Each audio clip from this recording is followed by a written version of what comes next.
एक होती है नॉन वर्बल रीजनिंग। बेटा ये होती है 4 प्रकार की रीजनिंग, ठीक है। आपने देखा होगा वर्बल रीजनिंग नाम की कोई चीज हमने लिखी नहीं आपको, वर्बल कहीं कुछ नहीं लिखा है।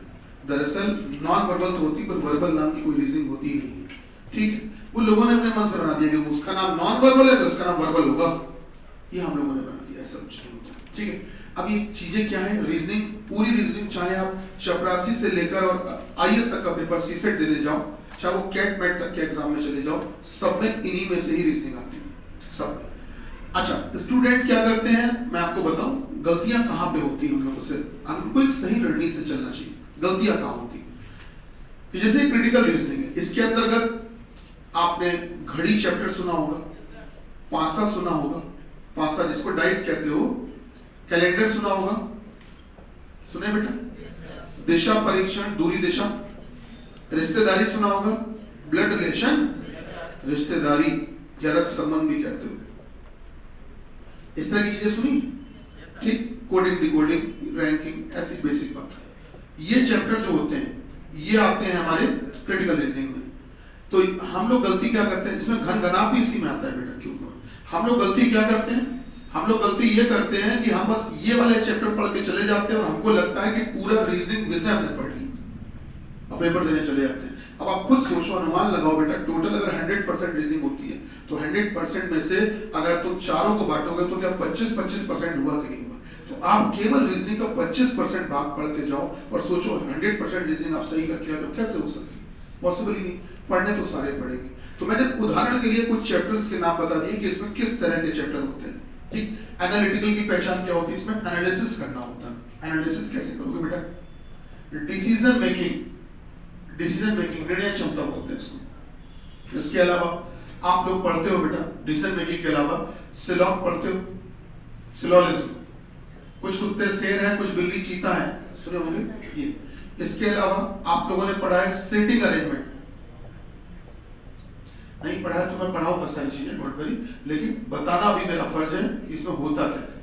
सीटिंग अरेंजमेंट, पजल, ठीक है। अच्छा, इसके अलावा अगर आप देखोगे तो ये चैप्टर अब केवल एसआई में आता था और बैंकिंग में भी आता है, लेकिन मैं आपको भी इसको पढ़ा दूंगा, पढ़ा दूंगा, क्योंकि परीक्षा में पूछा नहीं जा रहा, सिलेबस में भी क्लियर नहीं किया है, लेकिन पढ़ा इसलिए दूंगा कि मान लो अगर आ गया तो, ठीक है। तो इस प्रकार के जो टॉपिक होते हैं वो हमारे आते हैं एनालिटिकल में। लॉजिकल की बात करें, लॉजिकल में किस प्रकार के टॉपिक आते हैं, इनको हम हिंदी में लिखेंगे तो ज्यादा बेहतर है। टॉपिक का नाम है कथन एवं पूर्व धारणाएं। पूर्व धारणाएं सुने बेटा? पूर्व धारणा। कार्यवाही सुना होगा, एक बड़ा फेमस टॉपिक सुना होगा कथन एवं निष्कर्ष, स्टेटमेंट कंक्लूजन। इसके अलावा फिर कथन एवं तर्क, और फिर आता है बेटा कारण एवं प्रभाव।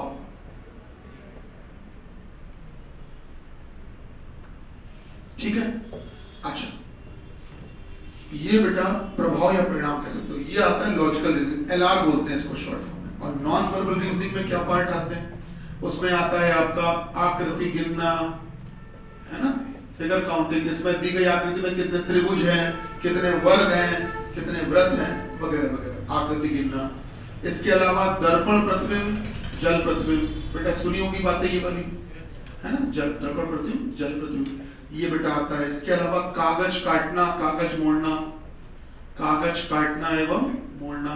ये उदाहरण के लिए आपको बता रहे हैं कि जिससे आपको ये पता चल जाए कि किसमें, किस रीजनिंग में क्या क्या आता है। तो हमने सारे चैप्टर नहीं लिख रहे, इसके तो खैर हमने सारे लिख दिए, बाकी हम सबके सारे लिख रहे हैं। उदाहरण के लिए कुछ कुछ आपको बता रहे हैं जिससे आप पहचान सकें कि ये हिस्सा किसमें आता है, ठीक है। ये मैं एग्जाम्पल के लिए आपको बता, अगर इसमें बात कर लें तो आपने और भी तमाम प्रकार के सवाल सुने हैं कि भिन्न आकृति छांटिए, कि अलग आकृति कौन सी है,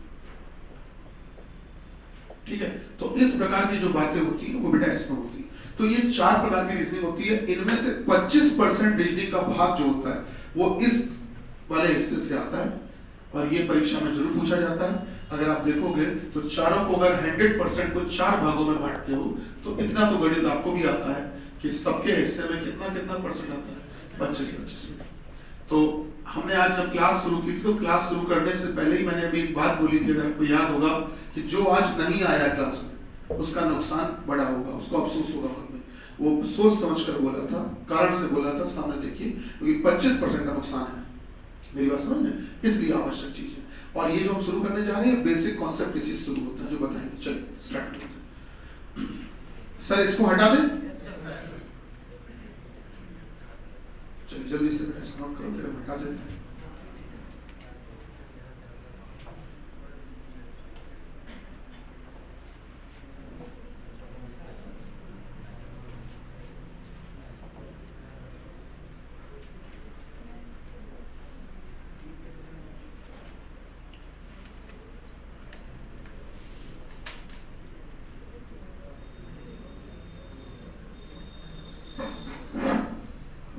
एक मूवी आई थी अक्षय कुमार की, केसरी,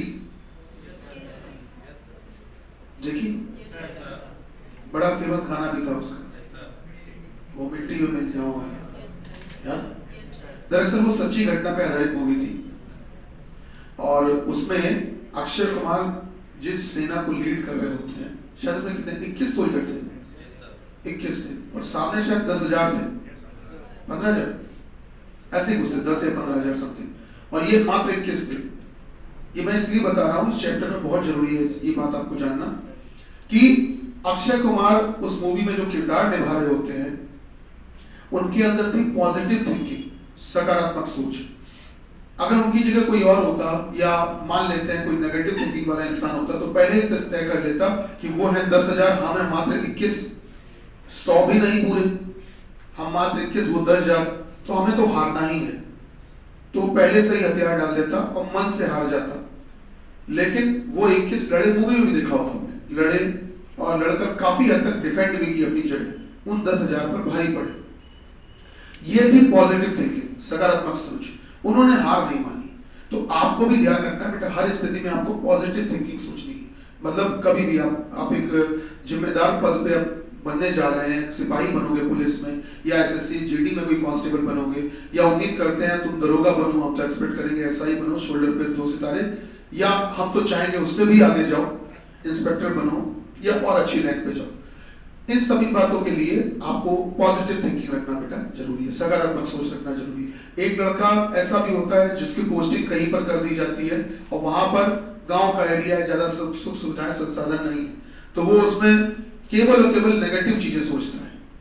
और दूसरा ही लड़का जिसकी वहां पोस्टिंग है, वो ये देखता है कि कोई भी चीजें नहीं है, संसाधन नहीं है, तो नेट भी नहीं चलता, तो चलो बच गए, अब पढ़ाई कर सकेंगे, क्योंकि नेट चलता है। अगर नेट चल रहा होता तो पढ़ाई ना कर पाते, अब हम पढ़ाई अच्छी कर पाए। तो देखिए उसने उस बुरे में भी अच्छा ढूंढ लिया ना। तो आपको यही सोच अपने अंदर डेवलप करनी। आइए मुद्दे पे आते हैं, नोट हो गए बेटा? शुरू करते हैं सर, आइए देखते हैं।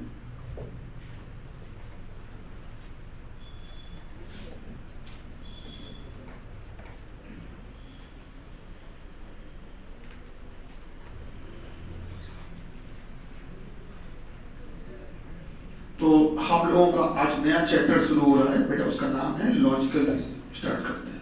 देखिए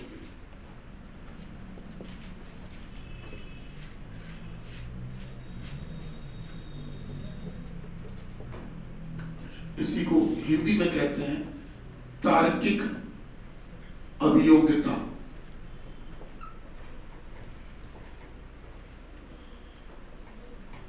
आइए स्टार्ट किया जाए। चलिए पहले मैं इस पूरे चैप्टर का डिटेल बता देता हूँ। इसके अंतर्गत बेटा 5 चैप्टर पढ़ने हैं मुख्य रूप से। अच्छा, तुम लोगों में से जो एसएससी सीजीएल की तैयारी कर रहा है, मतलब इस बार जिन्होंने फॉर्म भरा होगा, उन लोगों के लिए भी इसमें नया जो सिलेबस अपडेट हुआ है एसएससी का, अब सभी का हो गया। एसएससी की जितनी परीक्षाएं होती है सबका हो चुका है, तो हम उसके लिए भी इसमें कंटेंट आपको दे रहे हैं। ठीक है, तो अब अपडेट सिलेबस के हिसाब से पढ़ते हैं। अभी तक क्या था कि ड्राइंग इन्फ्लुएंस आता नहीं था तो पढ़ाते भी नहीं थे। ठीक है, बैंकिंग हम लोग पढ़ा दिया करते थे। आप लोगों में अब चूंकि आ रहा है तो ड्राइंग इन्फ्लुएंस भी हम पढ़ाएंगे। ठीक है, तो देखिएगा इस पर टॉपिक क्या क्या है। पहला हो गया अपना कथन एवं पूर्व धारणाएं। इसी को कभी कभी अवधारणाएं बोल दिया जाता है। इसी को कभी कभी कुछ पेपरों में पूर्वानुमान इस नाम से ले लिया जाता है, सबका मतलब है कि बेटा, ठीक है। इंग्लिश में इसको बोला जाता है statement and assumption.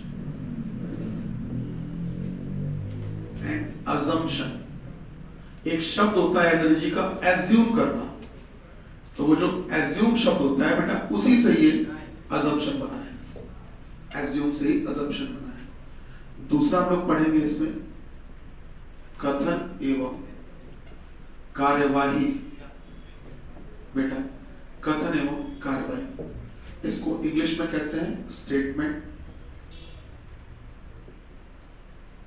And their course of action. Course of action. बेटा तीसरा हम लोग पढ़ेंगे कथन एवं निष्कर्ष।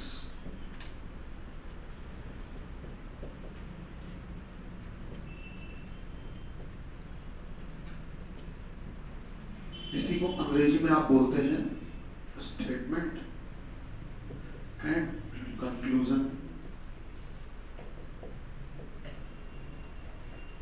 और चौथा हम लोग पढ़ेंगे बेटा कथन एवं तर्क। अंग्रेजी में इसी को बोला जाता है स्टेटमेंट एंड आर्ग्यूमेंट। बेटा आप ये आर्ग्यूमेंट जो वर्ड है नेगेटिव साउंड करता है, सब लोगों को लगता है, पर आर्ग्यूमेंट कोई नेगेटिव शब्द नहीं होता है, लोग जबरदस्ती बना देते हैं इसको। पांचवा होता है बेटा कारण एवं प्रभाव। कभी कभी इसको परिणाम भी लिखकर दे दिया जाता है बेटा। इंग्लिश में इस चैप्टर का नाम होता है कॉज एंड इफेक्ट।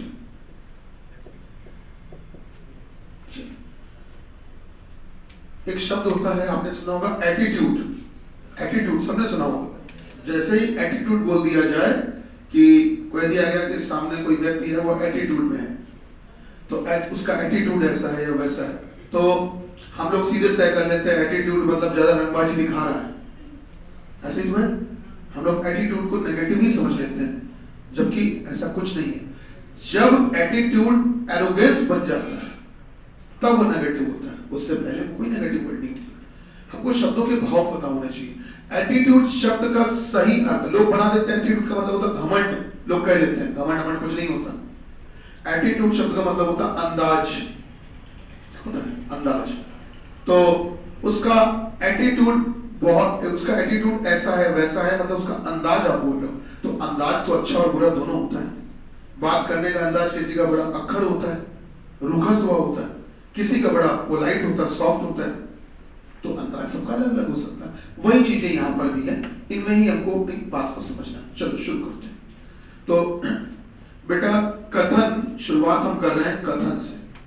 कथन से तो कथन शब्द का शाब्दिक अर्थ होता है कहना। कथन शब्द का जो शाब्दिक अर्थ होता है कहना।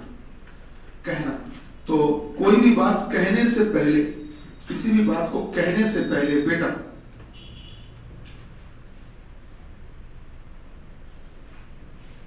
कहने से पहले जो विचार मन में आया या जो ख्याल मन में आया, जो विचार मन में आया, बेटा कहने से पहले जो भी विचार मन में आया उस विचार को ही कहा जाता है पूर्व धारणा। उस विचार को ही क्या कहा जाता है? पूर्व धारणा। कहने से पहले मतलब कोई भी बात आपने कही तो कहोगे तो तब ना जब पहले कुछ सोचोगे। भाई आप बताओ, आप अगर हमसे नमस्ते बोलते हो तो हमसे अगर नमस्ते बोल रहे हो तो बोलने से पहले आपके मन में कुछ ना कुछ चल रहा होगा। हम नमस्ते कहेंगे गुरुजी से तो बदले में गुरुजी भी हमको नमस्ते बोलेंगे, कुछ ना कुछ तो सोचते ही हो। अगर आप इस कोचिंग में पढ़ने आए तो जाहिर सी बात है पहले कुछ सोचा ही तो होगा।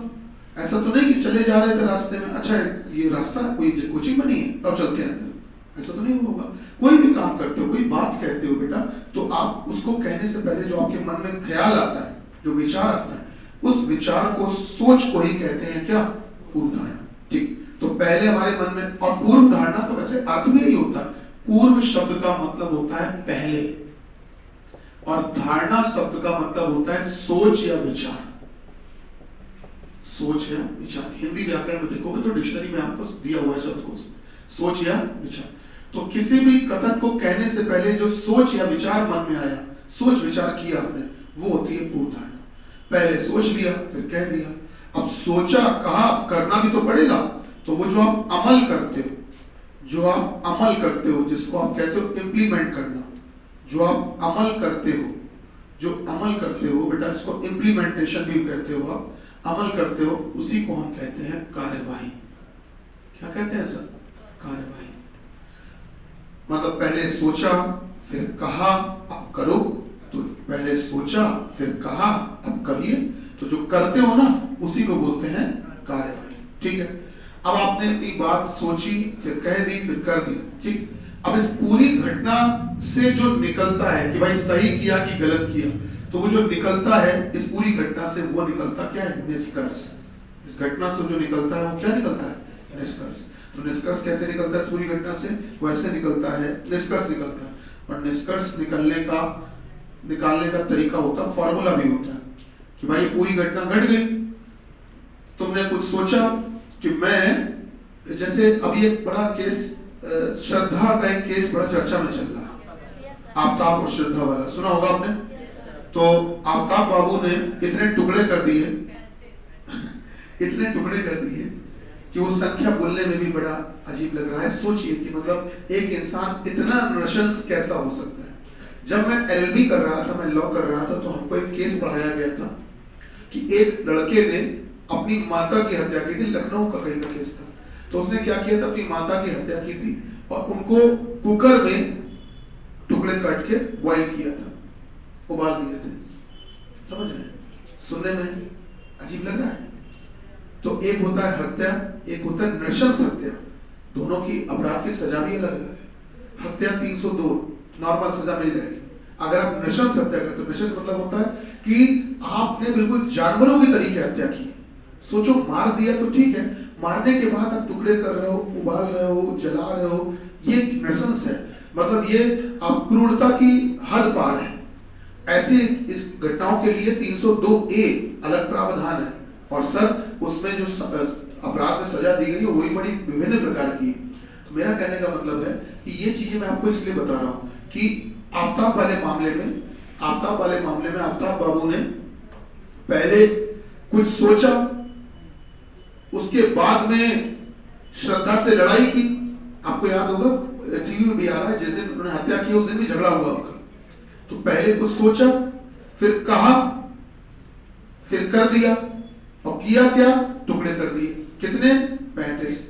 अब इस पूरी घटना को हम और आप टीवी पे देख रहे हैं, तो हम जो निकालेंगे वो निकालेंगे निष्कर्ष। और हम सब निष्कर्ष क्या निकाल रहे हैं कि पूरी घटना को देखकर इसका मतलब है कि आफ्ताब बहुत दुष्ट है। कह सकते हो कि नहीं? आफ्ताब बहुत क्रूर है, आफ्ताब बिल्कुल जानवर है, आफ्ताब, इसका मतलब है कि आफ्ताब इंसान कहलाने के काबिल ही नहीं है। मेरी बात समझ पा रहे हैं आप? तो ये सब हम कब तय कर रहे हैं? पूरी घटना को देखकर ही तो हम तय कर पा रहे हैं। हम तुम्हें आधी घटना बताएं तो कैसे तय कर लोगे बोला? तो पूरी घटना से जो निकलता है उसे क्या कहते हैं? हमेशा निष्कर्ष। अब जो टीवी पे डिबेट्स चल रहे हैं वो इसी को लेकर चल रहे हैं, निष्कर्ष को, कि आप अपना निष्कर्ष बताओ, आप अपना बताओ, आप अपना बताओ, सब अपना अपना बता रहे हैं। तो जो इंटेलिजेंस है, जो बेटा वहाँ फॉरेंसिक टीम अपना रिसर्च करके बता रही है सारी चीजें, आफ्ताब का इंटरोगेशन के बाद में उन सब चीजों से निकल रहा है, दैट इज निष्कर्ष। ठीक है, निष्कर्ष होता है। और निष्कर्ष निकल जाने के बाद में, जब निष्कर्ष निकल जाता है, और निष्कर्ष निकालने का अधिकार जनता को भी होता है और न्यायालय को भी होता है। न्यायालय, आप बताओ इस बात पर निर्णय कौन करेगा? न्यायालय। सजा देगा तो जो न्यायालय देगा, तो निष्कर्ष का जो पर्यायवाची होता है वो निर्णय ही तो होता है। तो न्यायालय निर्णय कर देगा। भाई हम लोग जो टीवी में देख के निर्णय कर रहे हैं, हम लोग तो बातों में कर रहे हैं कि आफ्ताब ऐसा वैसा, लेकिन सही निर्णय तो न्यायालय करेगा और वही फिर गवाहों और साक्ष्यों के आधार पर सजा सुनाएगा। तो बेटा वो होगा निर्णय, उससे भी क्या कहते हैं? निष्कर्ष। और जब न्यायालय का निर्णय आ जाएगा, उसके बाद फिर बहस शुरू होगी, और बहस जो शुरू होगी वो होगी, उसको कहेंगे तर्क। क्या कहेंगे? तर्क कहेंगे। आप ध्यान से देखिए, जिस क्रम से हमने यहाँ पर टॉपिक लिखे हैं उसी क्रम से आपको पूरी कहानी भी समझाई है। गौर करना। सबसे पहले सोचा, फिर कहा, फिर किया, फिर निष्कर्ष निकला, और निष्कर्ष निकलने के बाद फिर क्या हुआ? तर्क हुआ। चेक करो, यही तो सीक्वेंस यहां पे भी तो था। यही बात समझ रहे हैं? ठीक, कारण और प्रभाव का इससे कोई लेना देना नहीं होता, वो अलग होता है। ठीक है बेटा, ये जो हमने स्ट्रक्चर बनाया सारी किनारा नोट कर लो इसको, बहुत काम की चीज है। ये जो बनाया इसको नोट कर लीजिए, ये बहुत काम की चीज है।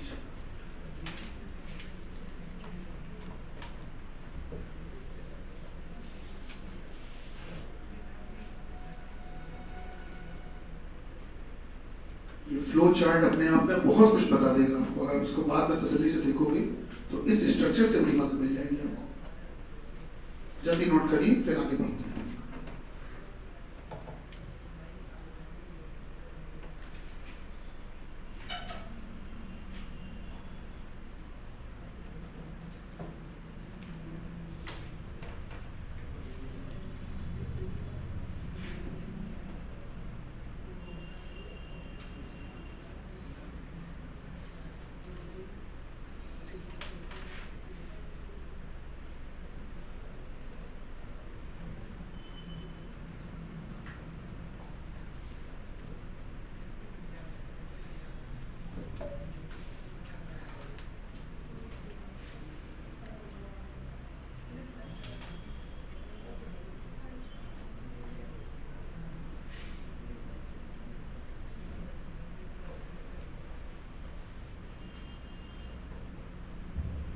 हाँ बेटा, नोट हो पा रहा है कुछ?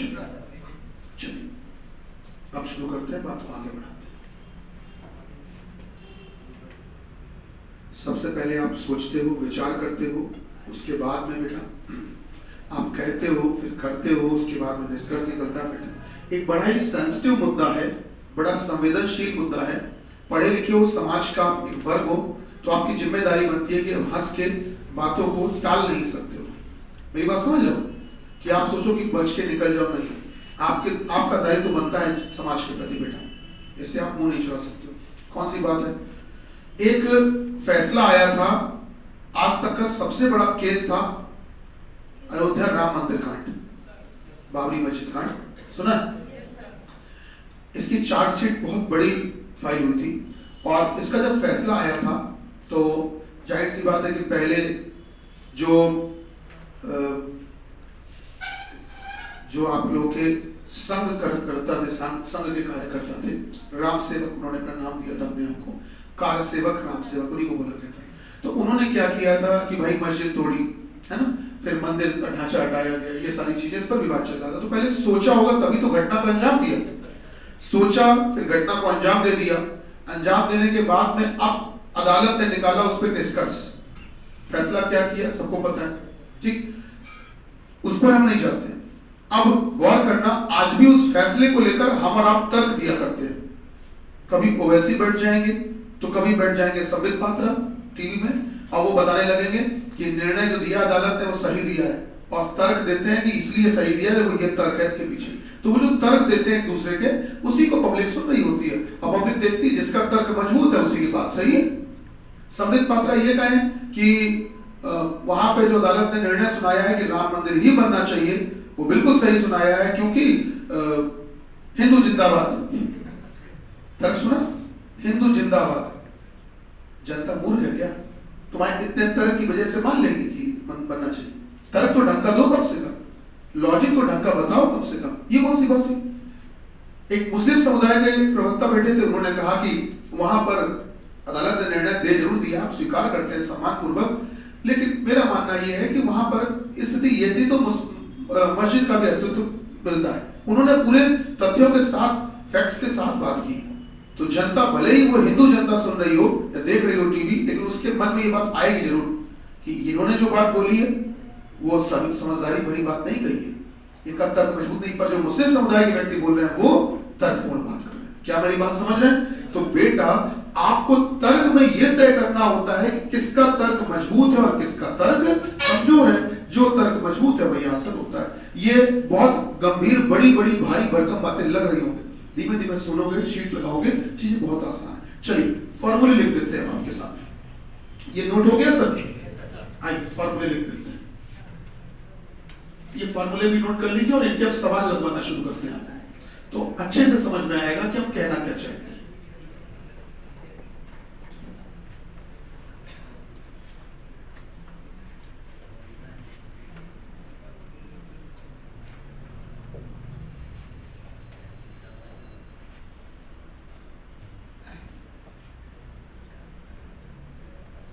देखिए बेटा, फॉर्मूले देख लेते हैं फटाफट। पूर्व धारणा को चेक करने का फॉर्मूला ये होता है कि आप एक शब्द अपनी तरफ से बोलना क्योंकि, फिर जो प्रश्न में पूर्व धारणा दी जाए उसको पढ़ लेना, उसके बाद एक शब्द अपनी तरफ से बोलना इसलिए, फिर प्रश्न में जो कथन दिया जाए उसको पढ़ लेना। ये पूरा फॉर्मूला होता है, मिला के पढ़ना, ठीक लगे तो आंसर सही है। हम इसका एग्जांपल करवाएंगे, इस फॉर्मूले में रख के दिखाएंगे तो आपको ज्यादा अच्छे समझ में आएगा। पूर्व धारणा बेटा, कार्यवाही का भी फॉर्मूला होता है समाज में, क्योंकि कथन,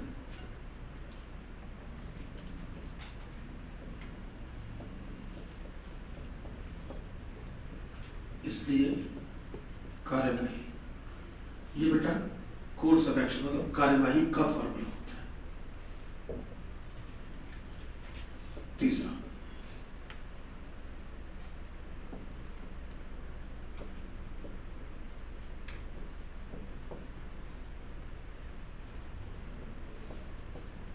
इसका मतलब है कि, और फिर आप पढ़ लीजिए निष्कर्ष। ये बेटा निष्कर्ष का फॉर्मूला होता है, निष्कर्ष चेक करने का बच्चा ये फॉर्मूला होता है। इस फॉर्मूले में मान रखो, निष्कर्ष निकल आएगा। ठीक, तीनों के फॉर्मूला होते हैं। तर्क का कोई फॉर्मूला नहीं, कारण और प्रभाव का फॉर्मूला होता है, वो मैं लिख देता हूं।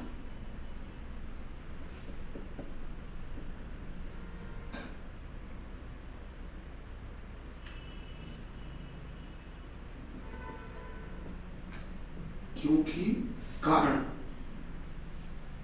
इसलिए, प्रभाव। ध्यान रखना, प्रभाव पड़ता है और कार्यवाही की जाती है।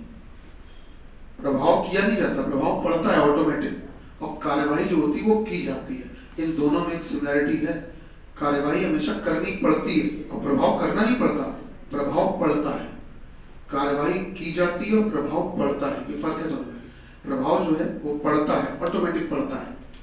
उसके लिए जैसे आपने बहुत ठंडा पानी पी लिया, तो अब आपको जुकाम करने की जरूरत नहीं कि जुकाम आपको करना पड़ेगा, मेहनत करनी पड़ेगी जुकाम के लिए, जुकाम अपने आप हो जाएगा। तो प्रभाव अपने आप पड़ता है। मेरी बात समझ, प्रभाव अपने आप पड़ता है, प्रभाव पड़ता है और कार्यवाही की जाती है।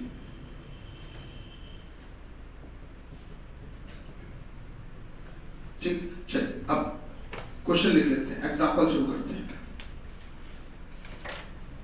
शुरू करें सर?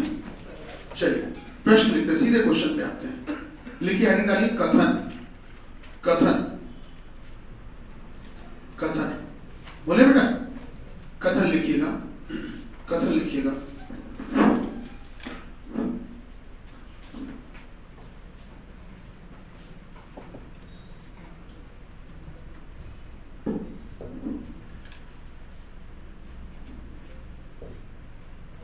रात के समय वाहन चलाते समय,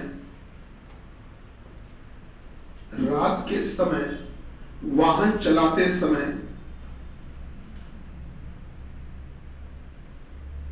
रात के समय वाहन चलाते समय चमकीले, चमकीले अथवा सफेद रंग के कपड़े, चमकीले अथवा सफेद रंग के कपड़े, चमकीले अथवा सफेद रंग के कपड़े पहनने चाहिए। बेटा आपने लिखा है रात के समय वाहन रात क्या लिखा है? रात के समय, रात के समय वाहन चलाते समय चमकीले अथवा सफेद रंग के कपड़े पहनने चाहिए। ये यातायात नियमों में लिखा भी हुआ है, अगर आप गाइडलाइंस में जाएंगे लिखा हुआ है, जो मेमोरेंडम है उसमें छपा हुआ है कि रात में आपको भी मैं सलाह देता हूं, कभी भी कपड़े चलाओ बेटा, चाहे 2 पहिया वाहन मतलब गाड़ी चलाओ, 2 पहिया वाहन हो चाहे 4 पहिया वाहन, कुछ भी चलाओ, हमेशा सफेद या चमकीले कपड़े पहनो। उसके पीछे कारण आप जानते ही हो अच्छी तरह से कि सफेद या चमकीले कपड़े होंगे तो दूर से दिखाई पड़ जाएंगे। इनकेस 1% अगर दुर्भाग्यवश आपकी गाड़ी की लाइट खराब हो गई रात में, आप रोड पे चले जा रहे हो, लाइट खराब हो गई, इंडिकेटर भी हो चुका है, सब खत्म, केवल इंजन स्टार्ट है, तो आप मुझे बताओ ऐसी स्थिति में सुरक्षा भी तो इंपॉर्टेंट है। तो अगर चमकीले कपड़े पहने होंगे या सफेद कपड़े पहने होंगे दूर से दिख जाओगे नहीं दिख जाओगे। तो इसलिए भी कहा जाता है, आप कभी भी रोड पे गाड़ी चला रहे हो तो रात में आप देखना काले रंग की गाय या भूरे रंग की गाय जब आ रही होती, पार कर रही होती है, रोड पार कर रही होती है तो दिखती नहीं जल्दी। सफेद गाय अगर पार कर रही होती है रोड तो दिख जाती है। आपने देखा होगा इसमें गाय लोगों को लेकर दिक्कतें चलती रहती हैं अक्सर, है ना। तो ये चीजें हैं, जब एक गाय में वो दिक्कत हम महसूस कर रहे हैं तो इंसान में भी तो होगी बेटा। तो चलिए कथन लिख लिया आपने, नीचे अब लिखो, नीचे अब लिखिएगा नंबर। बेटा नीचे आपको क्या करना है, नीचे 1 नंबर डालो, 1 नंबर फर्स्ट, कोई हेडिंग नहीं डालनी है, कोई हेडिंग नहीं, बस 1 नंबर लिखो।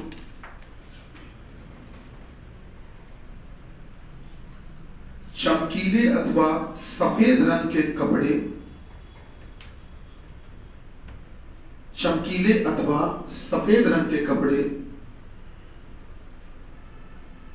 चमकीले अथवा सफेद रंग के कपड़े अंधेरे में, चमकीले अथवा सफेद रंग के कपड़े अंधेरे में, अंधेरे में, अंधेरे में, अंधेरे में भी, अंधेरे में भी दूर से आसानी से दिख जाते हैं। अंधेरे में दूर, अंधेरे में भी दूर से आसानी से दिख जाते हैं। ठीक, अब लिखो 2 नंबर, नीचे सेकंड नंबर डाल के लिखो, सेकंड नंबर डाल के लिखो बेटा, सेकंड नंबर डाल के लिखिए।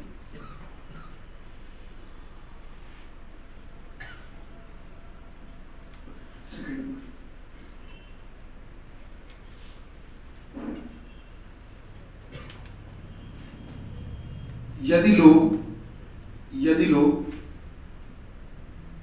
यदि लोग रात में वाहन चलाते समय, यदि लोग रात में वाहन चलाते समय, यदि लोग रात में वाहन चलाते समय, यदि लोग रात में वाहन चलाते समय सफेद अथवा चमकीले रंग के कपड़े पहनते हैं, पहनेंगे, यदि लोग रात में वाहन चलाते समय सफेद अथवा चमकीले रंग के कपड़े पहनेंगे, सफेद अथवा चमकीले रंग के कपड़े पहनेंगे, सफेद अथवा चमकीले रंग के कपड़े पहनेंगे, तो वे सुरक्षित रहेंगे, तो वे सुरक्षित रहेंगे, तो वे सुरक्षित रहेंगे। अब 3 नंबर लिखिए, 3 नंबर, 3 नंबर, रात में तथा दिन में, रात में तथा दिन में, रात में तथा दिन में वाहन चलाते समय, वाहन चलाते समय, वाहन चलाते समय कुछ आवश्यक निर्देश होते हैं, कुछ आवश्यक निर्देश होते हैं। ठीक है बेटा, अब आपको बताएं जो मैंने ये 3 चीजें लिखवाई हैं, इनमें से कोई एक चीज है पूर्व धारणा, हमें भी नहीं पता कौन है, कोई एक चीज है इसमें कार्यवाही, हमें भी नहीं मालूम कौन है कार्यवाही, और कोई एक चीज है निष्कर्ष। आप जरा कुछ तय करने की कोशिश करो कि इनमें से कोई एक पूर्व धारणा है, कोई एक कार्यवाही है और कोई एक निष्कर्ष है। आप जरा अपने हिसाब से तय करके बताओ बेटा, कौन पूर्व धारणा लग रही है, 1 नंबर, 2 नंबर, 3 नंबर में से कौन पूर्व धारणा लग रही है, कौन कार्यवाही लग रही है और कौन निष्कर्ष लग रहा है। अच्छा 1 नंबर वाली बात क्या लगती, जरा ये पहले शुरुआत 1 से करते हैं। पूर्व धारणा, अगर आप 1 नंबर वाली बात को पूर्व धारणा बोल रहे हैं तो फिर पूर्व धारणा वाली जगह पे हम रख के देखें तो फिर सही होना चाहिए। आइए हम रख के देखते हैं, कॉपी नहीं। चलिए हम पढ़ के सुनाते हैं, आप केवल सुनना, मेरी बात ध्यान से सुनना, एक नंबर वाली बात हम लोगों ने क्या तय की है? पूर्व धारणा। तो चलिए रख के देखते हैं, आइए रख के देखते हैं। क्योंकि अब एक नंबर वाली बात हम रखने जा रहे हैं, क्योंकि चमकीले अथवा सफेद रंग के कपड़े अंधेरे में भी दूर से आसानी से दिख जाते हैं, इसलिए अब बेटा कथन पढ़ो, इसलिए रात के समय वाहन चलाते समय चमकीले अथवा सफेद रंग के कपड़े पहनने चाहिए। क्या बात सही? फिर से मैं पढ़ता हूं स्पीड से। क्योंकि चमकीले अथवा सफेद रंग के कपड़े अंधेरे में भी दूर से आसानी से दिख जाते हैं, इसलिए रात के समय वाहन चलाते समय चमकीले अथवा सफेद रंग के कपड़े पहनने चाहिए। बोलो भैया, क्योंकि अंधेरे में ये इस रंग के कपड़े आसानी से दूर से दिख जाते हैं, तभी तो पहनने के लिए बोल रहे होंगे। नहीं समझ में आया? तो बेटा क्योंकि इस रंग के कपड़े दूर से आसानी से रात में अंधेरे में दिख जाते हैं, इसलिए इस रंग के कपड़े रात में पहनने चाहिए। सिंपल सी बात। तो पहले वाली बात क्या होगी बेटा? पूर्व धारणा। क्या बात सही है? अच्छा, अब दूसरी वाली बात को देखते हैं। वो हमको ऐसा लग रहा है कि वो है कार्यवाही। अगर कार्यवाही है तो बेटा कार्यवाही की जगह रख के देखें तो सही होना चाहिए। चलिए मैं पढ़ के सुनाता हूं, अब ध्यान से सुनना। अब कथन की जगह कथन रखना, कार्यवाही की जगह 2 नंबर वाली बात रखना। देखो बेटा, क्योंकि अब कथन पढ़ना है, क्योंकि रात के समय वाहन चलाते समय चमकीले अथवा सफेद रंग के कपड़े पहनने चाहिए, इसलिए अब 2 नंबर वाली बात पढ़ो, इसलिए यदि लोग रात में वाहन चलाते समय सफेद अथवा चमकीले रंग के कपड़े पहनेंगे तो वे सुरक्षित रहेंगे। बोलिए भाई, क्योंकि रात में चमकीले अथवा सफेद रंग के कपड़े पहनने चाहिए, इसलिए लोग अगर पहनेंगे तो सुरक्षित रहेंगे। आप एक बात बताओ, अगर कहा जा रहा है कि रात में गाड़ी चलाते समय इस रंग के कपड़े पहनने चाहिए, क्यों कहा जा रहा होगा? क्योंकि लोग पहनेंगे तो सुरक्षित रहेंगे। आप बताओ, निर्देश जब दे दिया जाएगा उसके बाद ही में तो पहनेंगे, जाहिर सी बात है। निर्देश दे दिया उसके बाद ही में तो पहनोगे, कि पहले पहन लोगे बाद में निर्देश सुनोगे? तो घर से चले, तुमने चमकीले और सफेद रंग के कपड़े पहन लिए, अब तुम चले, तुमने कहा लाओ गूगल पे सर्च करें कि रात में गाड़ी चलाते समय क्या इंपॉर्टेंट पॉइंट्स हैं। अच्छा, ऊपर लिखा है कि चमकीले सफेद रंग के कपड़े पहनो। अरे वो तो पहले से पहन के आ गए, ऐसा नहीं हुआ होगा। तो पहले से इसलिए पहन के नहीं आओगे, तुमने पहले गूगल पे सर्च किया होगा, तब पहना होगा, तब आगे आए होगे। ऐसे ही तो निर्देश पहले मिला, पहनोगे बाद में। हमेशा ध्यान रखना बेटा। तो आपसे क्या कहा गया? 2 नंबर वाली बात को हमने क्या बताया बेटा? कार्यवाही। अब मैं कार्यवाही की जगह रखता हूं, फिर से बोलता हूं, आप सुनिए ध्यान से। क्योंकि रात के समय वाहन चलाते समय चमकीले अथवा सफेद रंग के कपड़े पहनने चाहिए, इसलिए अब 2 नंबर वाली बात पढ़ो, इसलिए यदि लोग रात में वाहन चलाते समय सफेद अथवा चमकीले रंग के कपड़े पहनेंगे तो वे सुरक्षित रहेंगे। बात समझ पा रहे हैं? क्योंकि ऐसा करना चाहिए, इसलिए लोग करेंगे तो फायदा भी तो कुछ होगा। तो फायदा क्या होगा बताओ? दुर्घटना, सुरक्षित रहेंगे। सिंपल सी बात है। तो 2 नंबर वाली बात बेटा क्या हो गई? कार्यवाही। तो जो पहला वाला मैंने आपको पॉइंट लिखवाया था, दैट वाज अजम्पशन। बेटा जो ये पूर्व धारणा है, वो 1 नंबर वाला जो आपने बिंदु लिखा था वो थी पूर्व धारणा। जो 2 नंबर वाला बिंदु लिखा है वो क्या है? कार्यवाही। अच्छा, तो 3 नंबर वाला जो है वो क्या है? निष्कर्ष। आइए देखते हैं क्या निष्कर्ष की जगह रखें तो काम बनेगा। तो ऐसे नहीं रख देना है, पूरे फॉर्मूले को एक साथ पढ़ना है। पहले कथन पढ़ो, रात के समय वाहन चलाते समय चमकीले अथवा सफेद रंग के कपड़े पहनने चाहिए। इसका मतलब है कि रात में तथा दिन में वाहन चलाते समय कुछ आवश्यक निर्देश होते हैं। बात समझ रहे हो? इसका मतलब है कि रात में तथा दिन में वाहन चलाते समय कुछ आवश्यक निर्देश होते हैं। एक काम करो, मैं आपकी भाषा को और थोड़ा सरल कर देता हूं। वाहन चलाने के लिए कुछ आवश्यक निर्देश होते हैं। लिख लो, वाहन चलाने के लिए कुछ आवश्यक निर्देश होते हैं। वाहन चलाने के लिए कुछ आवश्यक निर्देश होते हैं। ये कर लो, जो 3rd वाला लिखा है उसमें लिख लो, वाहन चलाने के लिए कुछ आवश्यक निर्देश होते हैं। वाहन चलाने के लिए कुछ आवश्यक निर्देश होते हैं। अब थोड़ा सा और सरल हो जाएगा आपके लिए। तो मैं इस बात को फिर से रख के सुनाता हूं। कथन पहले पढ़ते हैं। कथन ये है, कथन आपने जो लिखा वही हम पढ़ेंगे। कथन क्या है? रात में वाहन चलाते समय चमकीले अथवा सफेद रंग के कपड़े पहनने चाहिए। इसका मतलब है कि रात में तथा दिन में वाहन चलाने के लिए कुछ आवश्यक निर्देश होते हैं। गाड़ी चलाने के लिए कुछ नियम बने हैं, इसका मतलब। तभी तो ये बात कही गई होगी बेटा, ऐसे थोड़ी ना कही नहीं गई होगी। तो इसका मतलब तीसरी वाली बात क्या है, निष्कर्ष। समझ पा रहे हैं? ठीक है, तो सही निष्कर्ष हो गया, यही आंसर है। एक काम करेंगे, अब मैं आगे आपको क्लास में, अगली क्लास में इसकी शीट दूंगा और एक टेबल है, शॉर्टकट टेबल, वो भी मैं बनवाऊंगा। उसमें कीवर्ड्स कुछ देंगे, जुगाड़ वाले कुछ शब्द देंगे। ठीक, एक बात हो गई। कल आपकी एक्स्ट्रा क्लास है सुबह 9 बजे, सुबह 9 बजे। इसको बंद कर दीजिए, आप रोक दो, रोक दो।